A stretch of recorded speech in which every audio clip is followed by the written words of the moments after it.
Karen Larson, welcome to Listening with Leaders. You are the co-founder with your husband of a company in New Hampshire called Soake Pools, Soake Pools. It's soakepools.com. And you build custom pools that you deliver all over North America. Welcome to the show. Thank you, Doug. It's a pleasure to be here, and I'm looking forward to chatting with you.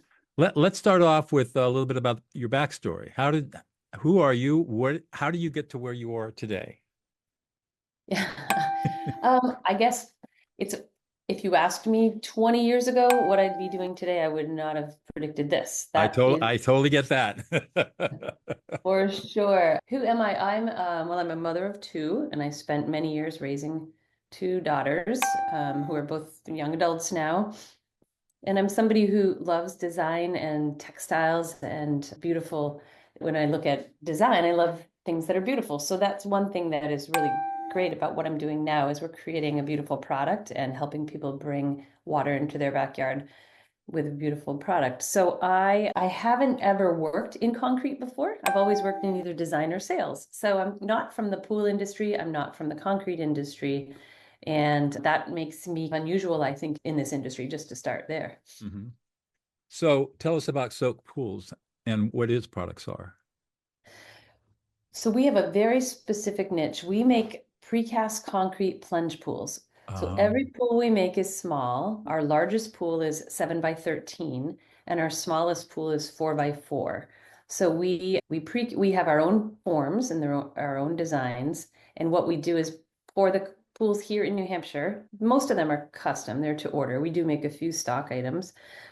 Then we take the concrete into our manufacturing environment. It's a controlled environment where a group of tile artisans tiles the inside of the pools, all the fittings are placed. We then pack up all the equipment, and from there we load these onto a truck and they go anywhere in the US.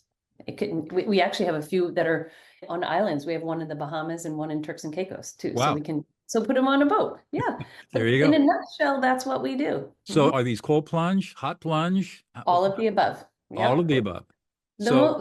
Yep. Go ahead.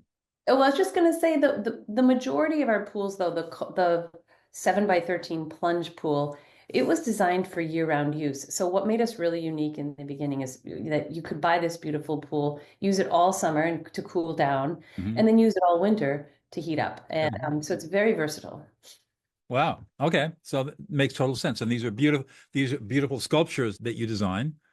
And I take it that installation is pretty nominal. You've got to have power, and really all you probably need is power to run the pumps and heating. And actually, I guess I neglected to tell you that we finish the inside of the pool, but we don't finish the outside of the pool. So the other piece of our business is our whole team of people works with landscape companies all over the country because they do the outside. So we work hand in hand with people that are creating. Our pool is sort of their canvas, and they're making the outside beautiful. We've made the inside beautiful, and we've shortened the production time to basically a day. You pop it in the hole versus building a pool on site that could be anywhere from 6 to 12 weeks. Are these typically at ground level? So you dig a hole, drop into it? They can be installed at any height, so they can be fully above the ground or fully in the ground or anywhere in between. But they are typically some portion of them is in the ground. How long has Soake Pools been around? Been in 10 years. 10 years. And you've been in business for a lot longer than that. What is it that gets you motivated and excited to get up in the morning and say, oh boy, I get to go to work today? The people, both our team and the people who are who buy our product. I absolutely 100% we love meeting our customers over the phone, in person, by email. And we really do change their lives when they get this pool. And I can't tell you how many times they tell me, it's changed how they use their backyard. They get outside more, things like that. But beyond that, how wonderful it was working with us. And that really does keep me going, keeping our team positive. We hire great people, and being able to be part of a positive team like this is pretty awesome. Yeah. So the tone of your voice suggests that you're really satisfied and grateful that you're able to serve so many people in so many different ways. Well, totally. And what is it you think that's unique about you that you've brought to the table that helps make this whole project successful? I don't know if there's any one thing. I certainly have many flaws, but some of the things I know that for a fact. Some of the things that I think I do pretty well are I do have a pretty decent amount of perseverance, and especially in the early days when it was very difficult to even have people understand what it is we're doing and who is this woman who's doing this product that no one's ever heard of. I didn't give up. And so I'm pretty grateful that we're here now. That's for sure. Perseverance. Yep. So that's a quality I think that for me has been good. I'm also a little more fearless than I used to be. I tend to be a worrier. That's my nature, but my husband is not. So I've learned to let fear be more like a positive. If fear can drive you to do things better. There you go. So how do you and your husband divide up the duties of running the company? We try to divide them as much as we can since we live and work together. I'm sorry, there's a beeper going off and I'm hoping I don't somebody hear can. it. Don't worry about Okay. it. I run more the sales and marketing side, and he Mm-hmm. tends to run the operations and the logistics. Manufacturing and all of Yep. that stuff. Yep. And then how do you come across the designs? Is that something that you do, or you have a team of designers that kind of think about what customer describes what is desired, and then you figure out how to fulfill that desire? The pro and the con, both at the same time of precast, is that there isn't a total, we don't pour a modular pool. Our pools are all monolithic, meaning our forms are set sizes. So the amount of flexibility in the design we have is actually pretty limited. We have Mm-hmm. 5 sizes. So there's not a lot of, it's more like where would you like your bench? Where would you like your light? Those sorts of things. And then the tile itself. So we're really helping people customize their pool based on what we offer that we know is beautiful. I see. Okay. And customers come to the website and they contact you, and then what's the process? They decide they want one of your products, one of your pools, then they got to decide on what the look is going to be, and they look at your various offerings and say this is what I want and how it's going to look. Yeah, and it's a very custom concierge process. So they have a one-on-one consultant they work with from our team, and we divide our consultants up by territory. So Okay. Kristen, for instance, she's our California person, so she would know landscapers in your area if you Right. said, "Hey, you could install this," that sort of thing. What I'm just curious. I'm really curious about the business. What's from the time of first contact to delivery? What's the typical time frame? Anywhere from 3 to 4 weeks. Oh, We can be fast. ready in 4 weeks. Oh, sure. Sometimes sooner. If someone buys a pool that we have, we call a quick ship. If sometimes someone last minute decides they want one of these, but they only have a couple weeks because maybe a garage is going in or something. But anyway, to answer your question, typically 4 weeks to 6 months. The 6 month wouldn't be on our end. It might be that you ordered your pool, but you had a project delay, or you knew Right. you couldn't take it right away. Exactly. Oh, so you can manufacture these things pretty quickly and get them out the door. Mhm. Wow, Yeah. interesting. This show's called Listening with Leaders. You're obviously a leader in your business, co-founder with your husband, and in business with your husband, which presents its own set of unique relationship challenges, right? Sure does. It Yep. sure does. So tell me about how you learned how to listen. That's a great question. I learned actually a time ago, I went in high school to a leadership conference, and I learned a lesson there, believe it or not, that it was called Hugh O'Brien. I don't know if you've ever heard of that. It was a Hugh O'Brien leadership conference, and I was very young. And I remember the person who was voted best leader was the quietest one. And I was shocked. And I thought that leading at that time, at my age of whatever I was, 15, thought leading would be you were somebody who had charisma and you could talk people into whatever it is you were trying to do. So I think at an early age, I understood that listening was important. And as I learned in sales, I've been in sales before, in design, I've also learned that the best salespeople listen very carefully, because if you ask your potential client a lot of questions, you will learn what it is they want and why they want it, and you're so much more able to serve them. And if it's not the right product, knowing that too, and saying, I'm Right. not sure this is exactly what you want, because we want happy customers. So Right. I guess that's how I learned to listen over the years, just by practicing it.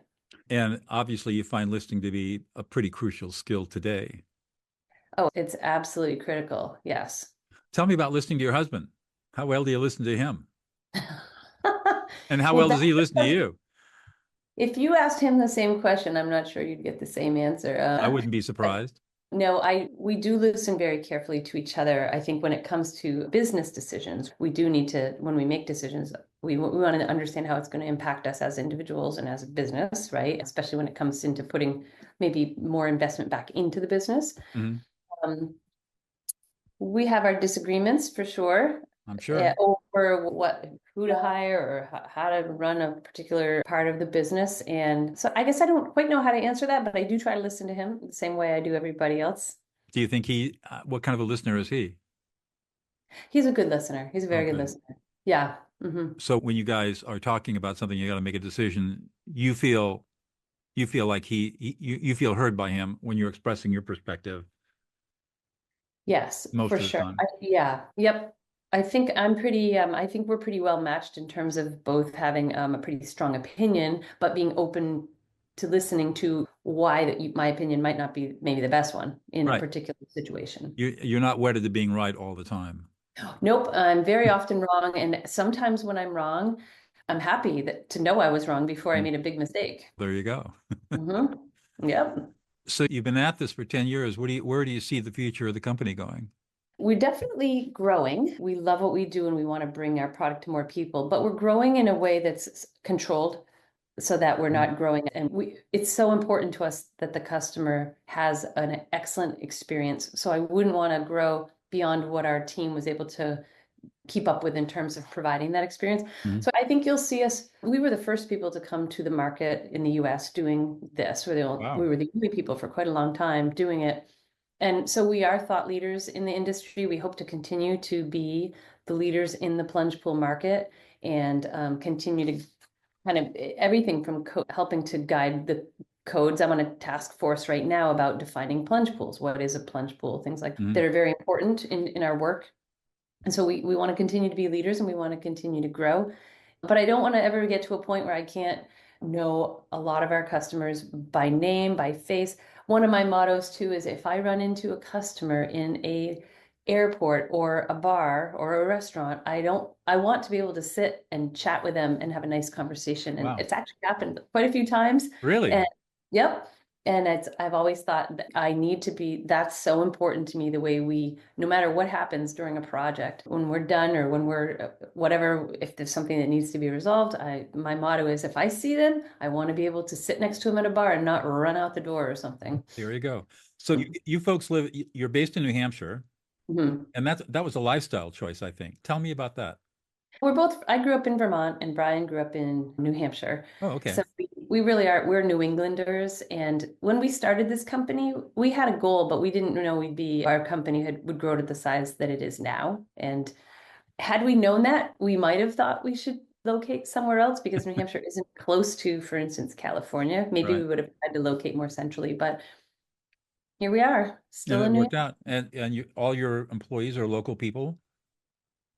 Most of them are, yes. We have a couple people in Philadelphia that work out of that location, but Mhm. everybody else is based right here, and we do everything out of New Hampshire. What's the largest big city?